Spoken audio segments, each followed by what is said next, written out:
Okay guys, full tank natin ngayon. Nandito tayo sa Quezon Province. Actually Gumaka, Quezon, kung saan matraffic kayo. So dito tayo sa Caltex mag full tank. So regular lang kinarga natin. And then full tank ulit tayo doon sa destination natin. I-reset natin yung odometer, yung trip 1 hanggang sa makakarating tayo sa Manila. Full tank natin, malalaman natin kung magkano yung ating gasolina, kung magkano nagastos natin at kung ilang liters. Alright, pa-full tank na natin to.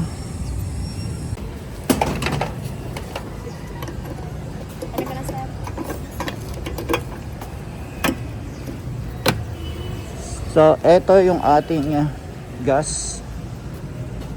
Ayan, 4.746, 260 pesos. At start natin ito sa, lagay natin sa 0 yung isang trip A natin, ano. Ayan, nasa trip A na pala. Lagay natin yung settings.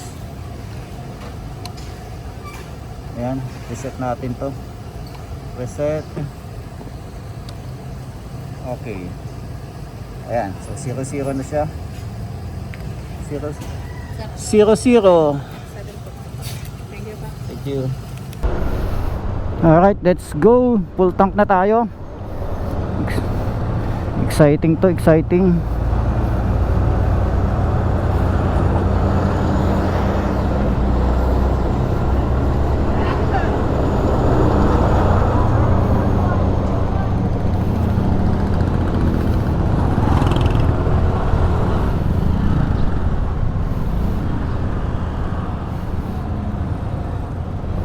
Welcome sa bayan ng Gumaka, malubak, and sa gabi madilim.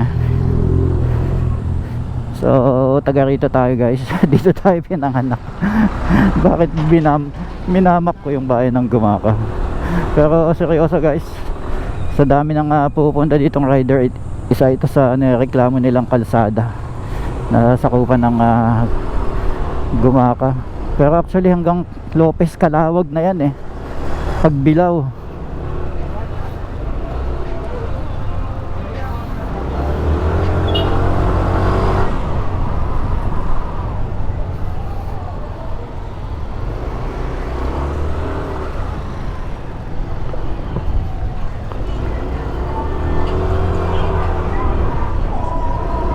Dito tayo sa kanan.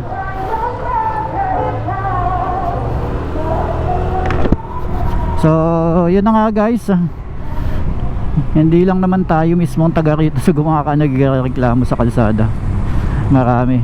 Anyway, hindi naman yun ang ating topic for today. Today is our gas consumption. Malalaman natin. So ang gas ko lang nilagay is regular lang, yung kulay green. Kung tawagin ng iba ay unleaded. So yun yung kinarga natin, yung regular.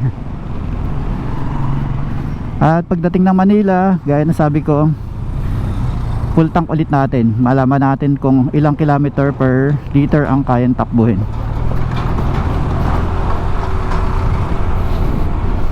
So yung aking riding habit is mahilig akong overtake pag kaya naman overtakean.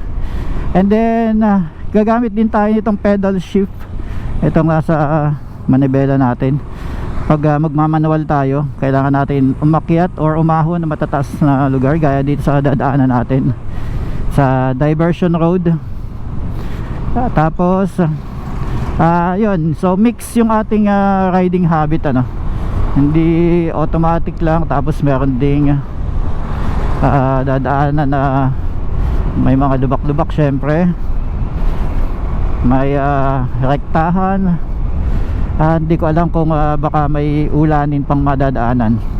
So mix,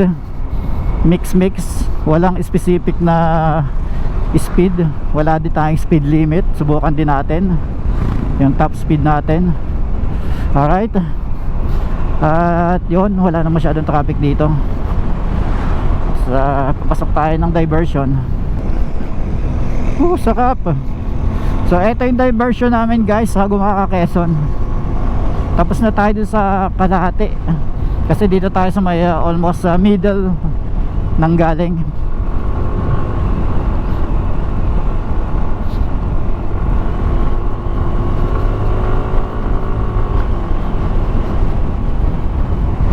So time check 9:55 kung nakikita nyo yan sa ating screen, sa ating meter panel. 9:55.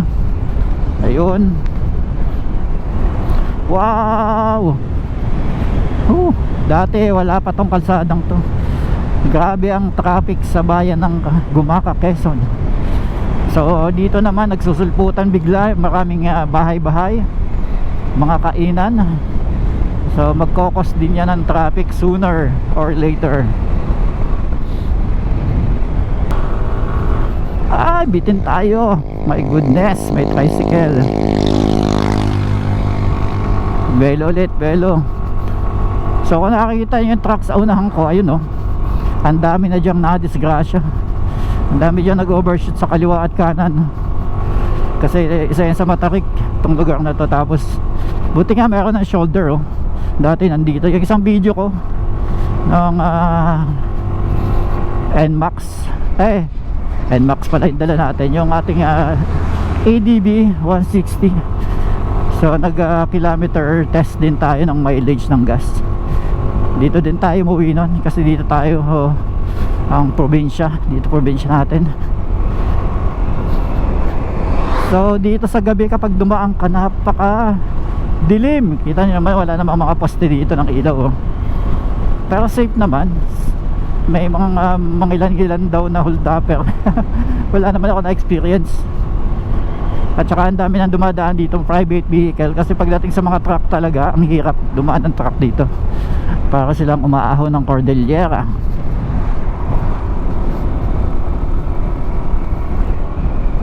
So dyan dati ako tumatambay. Yan, nandiyo kasi yung peak. Nagkaroon na ng tindahan sa gilid. Yan dito.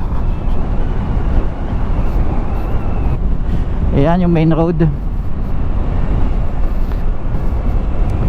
Main road. So gaya ng sinabi ko guys, minimix ko yung aking yung technology of clear. Clear naman, clear. Kaya ito, buti may bantay na doon sa kantuhan. So yung technology ng NMAX, pinupuli utilize ko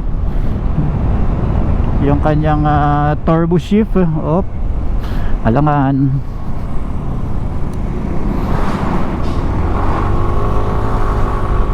So palatandaan na ikaw ay nasa Gumaca. Yan ay dahil sa isdang ito. Ayan. At saka yun, bago yung nasa kabilang yun, So bago to. Picture tayo dito.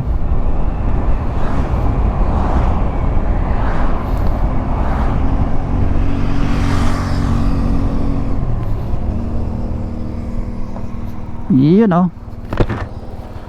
Thank you. Ano ba nasa kabila nito?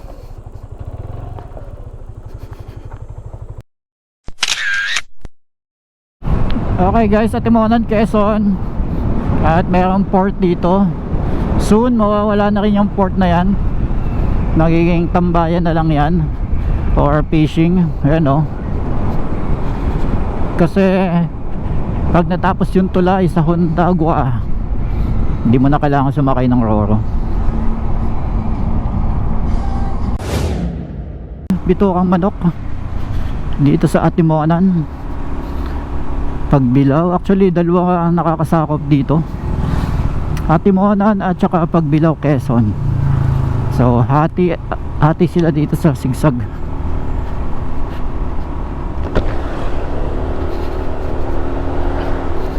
Maiksi lang naman tong bitukang manok na to, pero kapag pangit yung kalsada, buti ngayon maganda na. Ang tagal, medyo matagal-tagal din kasi malubak.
Uy. So napansin ko after natin matapos i-break into o yung ating after north loop, may nalagatok na sa unahan. Hindi ko alam kung tapalodo yun. Yung ating tire pressure sa unahan is 22. Yung suggestion o yung recommended mismo ng Yamaha manual, ano. So sa manual tayo nagbase. Ang baba nga ay 22, pero sa ADB natin 30 tayo dun eh. Yan, dito tayo. Protected landscape. Tago muna natin ang ating 360.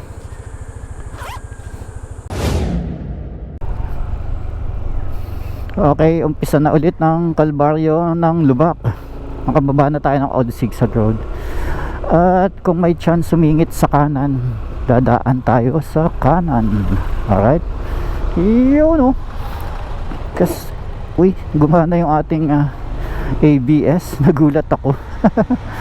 May konting kiliti sa daliri.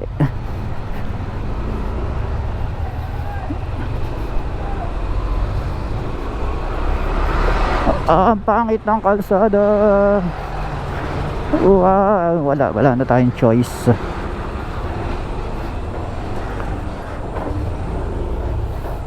Wala na, pangit na dito. Kung nakapang off-road lang sana tayo ng gulong, pwede. Ayan o, matataas na.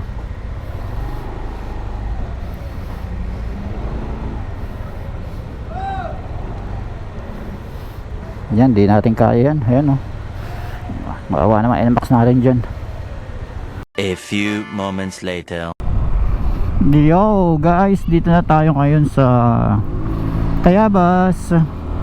At dadaan lang tayo sa binibilang ko ng mga pasalubong. Gusto ko ng pinagong at saka longganisang lukban. So andito yung lumang bridge, Malagondong bridge, kung di tayo nagkakamali. Yan, historical bridge dito sa aking kaliwa. Ito yung bagong bridge niya, daanan ko. And then ayun yung Malagondong. Yun. So nakasama na rin natin yan sa video natin before. And then ang sarap maligo ng masarap maligo doon sa ilog sa ibaba. Anyway, tuloy-tuloy na tayo sa bilihan ko ng pasalubong.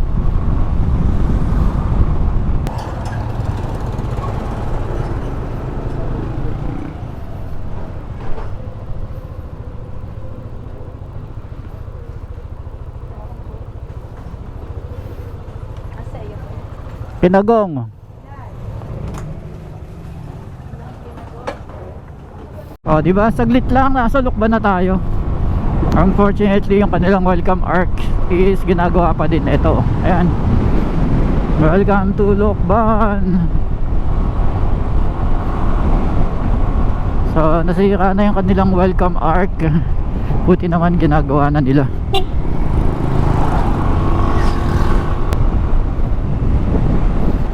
Buti na lang maganda na talaga ang kalsada dito. Ang sarap humataw.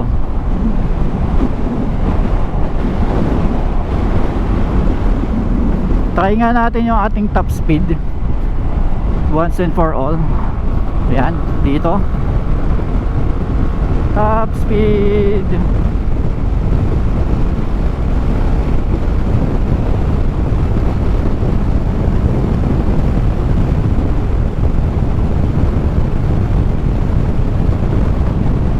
Wala, kapos ang kalsada. Ang tagal ng momentum. Parang 112 lang tayo. So try natin sa may unahan, sa may Laguna na merong mahabang straight doon.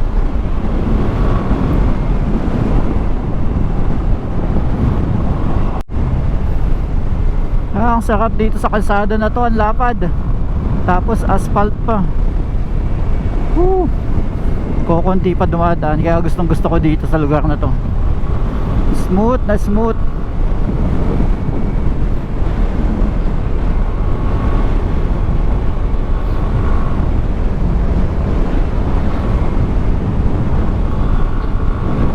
Ew, big S, double S. Big S. So double S. Sarap. Uy, sarap. Sarap ng bangkingan dun. Sa labas natin ito guys is Pagsanha na, pagkatapos ng Luisiana. So technically speaking, nasa Laguna na tayo, tapos na tayo sa Quezon Province. Kaya dito maganda-ganda na mga kalsada dito. Kaya ang sarap na maglaro. Huwag lang uulan kasi may pumatak na tubig sa ating visor. Parang umuulan somewhere else. Huwag naman sana dito, para hindi na tayo magkapote, saka hindi na tayo madelay pag uwi.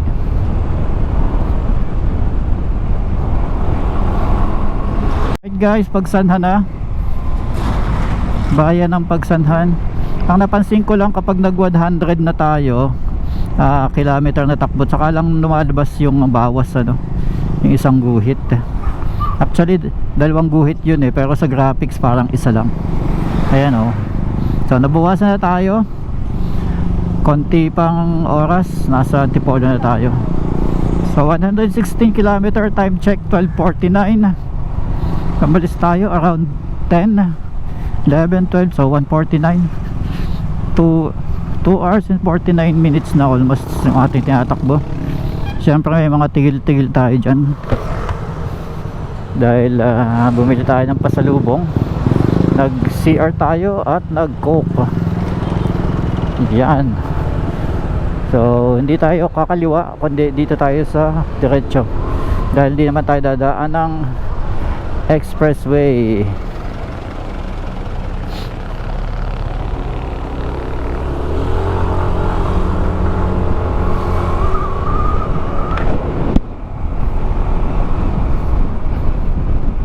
So hindi tayo dadaan ng Santa Cruz, Laguna. Dito tayo sa Pililla.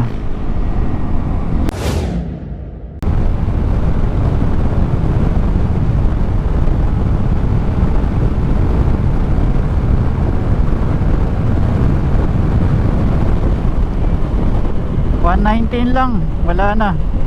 Meron siyang speed limiter.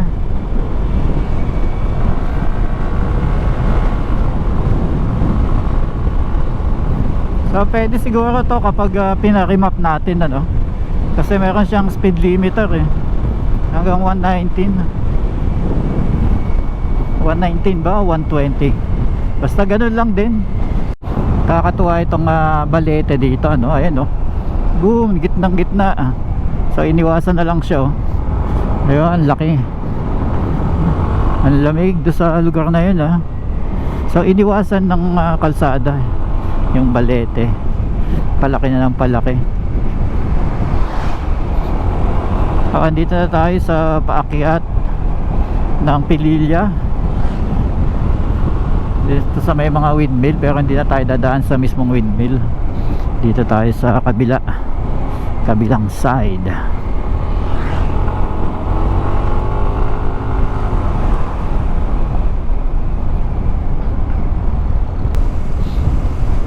Hoy, Philippine Looper, shout out.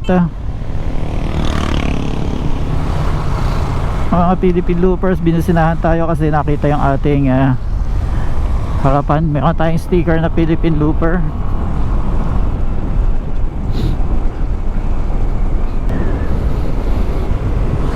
Swerte natin, hindi natin nabutan yung ulan, pero inabutan natin yung basang kalsada. Ayan patitigil lang siguro ng ulan kasi may konting ambon pa sa aking visor, o galing lang to sa mga puno na bumabagsak. So anyway, extra careful pa din tayo. Makapit pa rin naman yung gulong kahit basa ang kalsada, pero syempre nag-iingat tayo. Ayaw natin magasgasan sa NMAX. Mahirap na pag nagasgasan.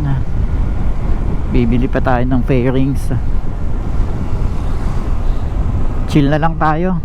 Time check 1:35 at nakakahalati na tayo ng ating fuel. Ayan, sa ating gas tank, sa ating digital meter panel, kahalati na. O siguro dahil pababa, hindi balance yung motor natin. Pero more or less ganyan na nga yung ating gasolina.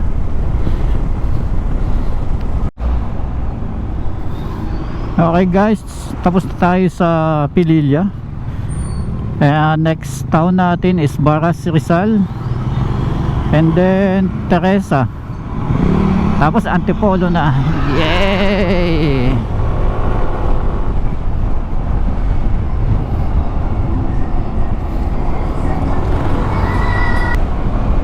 Okay, dito na tayo ngayon sa Teresa, Rizal, kung saan kapag may nasiraan na truck, sobrang traffic.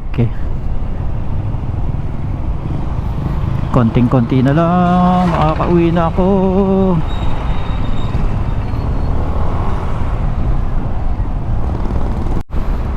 Hello, Antipolo City. So, dito na tayo guys. Kulit na kulit mo.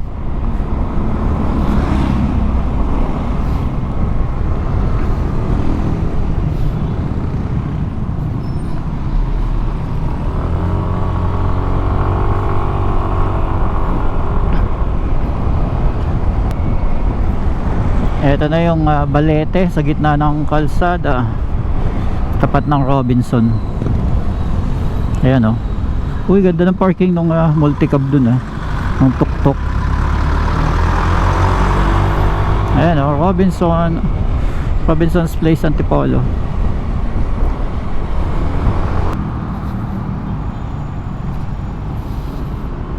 Okay, full tank tayo dito. Dito na tayo.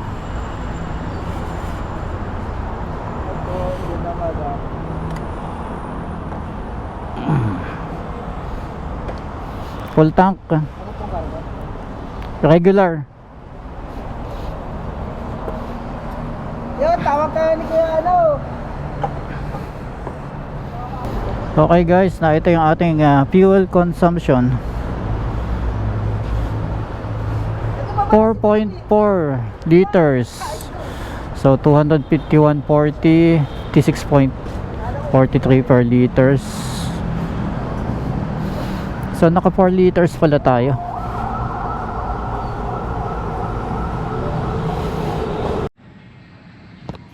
Okay, yung ating nabiyahe ay 199.8 at meron tayong average fuel consumption na 39.4 km per liter. So compute natin yan, compare natin dun sa actual na pinagas natin, and then malaman natin kung ilan talaga ang ating average fuel consumption. Alright,